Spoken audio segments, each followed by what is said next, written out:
Dobrodošli u emisiju posvećenu mlevenju kafe.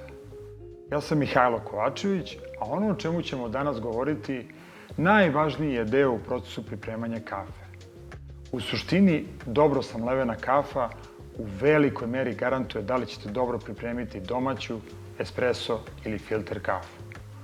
Podsjetit ću vas na granulaciju koju smo pominjali u prethodnim emisijama, gde smo govorili da za tradicionalnu kafu granulacija, odnosno krupnoća mlevenja, treba da se kreće između 50 i 150 mikrona, za espresso kafu između 250 i 500 mikrona, dok za filter kafu granulacija ili krupnoća mlevenja treba da se kreću između 800 i 1200 mikrona.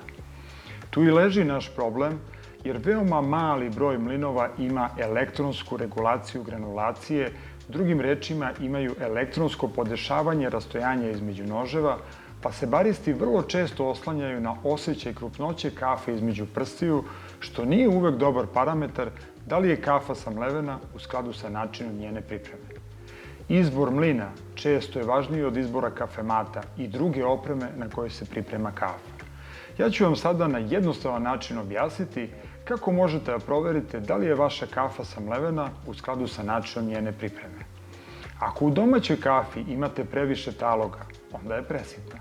Ako nemate kremu, onda je prekrupna. Ako vam je za espresso kafu bilo potrebno više od 30 sekundi, onda je presitna.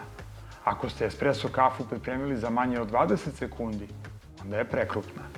Ako biste stvari hteli da isterate do kraja, treba da znate da čak i profesionalni mlinovi vrlo teško mogu svu količinu kafe da samelju u ujednačenoj granulaciji. Ukoliko ste 70% kafe samleli u ujednačenoj granulaciji, na dobrom ste putu da pripremite dobru kafu. Ukoliko imate veće odstupanja u granulaciji, odnosno krupnoći mlevenja, onda su vam se vrlo verovatno istrošili noževi. Kod izbora mlina treba da vodite računa da li mlin ima integrisan hladnjak, jer ukoliko nema, tokom procesa mlevenja doći će do zagrevanja kafe, što će bitno promeniti njene organske karakteristike. Da bi razumeli koliko je važna ujednačena granulacija, podsjetit ću vas da se espresso priprema sa vodom pod pritiskom od 9 bara.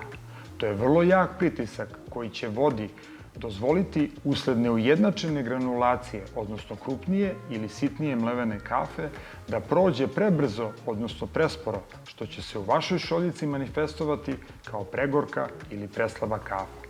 Sam proces mlevenja je vrlo osetljiv, gde ne samo da granulacija igra ključnu ulogu, već i zagrevanje tokom procesa mlevenja ima uticaj na konačnu aromu i ukus pripremljene kafe.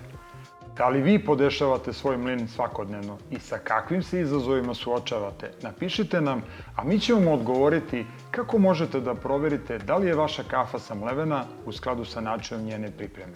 Ja ću vas i ovog puta, kao i svaki put do sad, pozdraviti našim dobro poznatim sloganom: izbori se za ukus i probaj pržioničar kafu, jer ona je uvek samlevena onako kako treba.